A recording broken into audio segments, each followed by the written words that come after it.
বন্ধুরা, পরমার মা পরমাকে বলছে যা টাকা যাওয়ার গেছে, এরপরেও যদি তুই উপকার করতে চাস তাহলে তোর বাবাকে বলছি একটা আয়া রেখে দেওয়ার জন্য।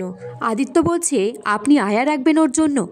পরমার মা বলছে ও কেন, গায়ে লাগলো নাকি? তুমি বার করে দিলেই দোষ আর আমরা বললেই দোষ? আদিত্য বলছে আপনি গায়ে পড়ে কিন্তু ঝগড়া করবেন না, আপনি কোন অধিকারে এইসব কথা বলছেন? অভ্র তখন বলছে হ্যাঁ ভাই, তুই ঠিকই বলেছিস, এটা আমাদের পরিবার, বাইরের কারোর কথা শুনবো না। তখন পরমাকে বলছে পরমার মা, বাহ, তুই এই ছেলেটাকে একটা কথা বললি না, আমাকে যা খুশি তাই বলে অপমান করে গেল। পরমার মা বলছে তুই ওই মেয়েটার জন্য এইসব করবি, কিন্তু কেন করবি তুই? তখন সেই পিসি আসে আর বলে যে আমি বলছি পরমাই দিদিমণির জন্য সব করবে, কারণ ওটাই ওর কর্তব্য। পরমার মা তখন বলছে রক্তের সম্পর্ক হলে নাই মানতাম, সেটা তো নেই।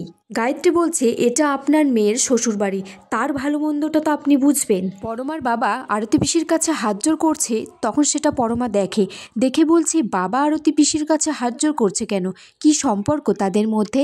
পরমা তখন তার বাবার কাছে জানতে চাই যে তুমি আরতি পিসির কাছে কেন হাতজোড় করলে, তুমি তো কখনো কিছু আমাদের থেকে লুকাওনি। পরমা তখন সেই লকেটটা তার বাবাকে দেখিয়ে বলে এই লকেটটা তোমার কাছে কি করে এলো? আদিত্য সুদীপাকে বলছে আমার জন্য তোমাকে এতটা কষ্ট পেতে হলো।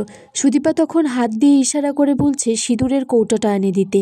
পরমা তখন আদিত্যকে বলে তুমি সিঁদুরটা সুদীপাকে পরিয়ে দাও। ডক্টর এসে তখন সুদীপাকে দেখে বলছে উনি কোনো উত্তেজনা সেরকম পেলে হয়তো ঠিক হয়ে যেতেও পারে।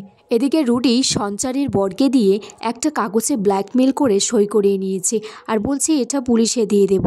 তোমাকে আদিত্য আর সুদীপার মধ্যে ফাটল ধরাতে হবে। আদিত্যকে বিশ্বাস করাতে হবে যে রিতমের সাথে সুদীপার সম্পর্ক আছে।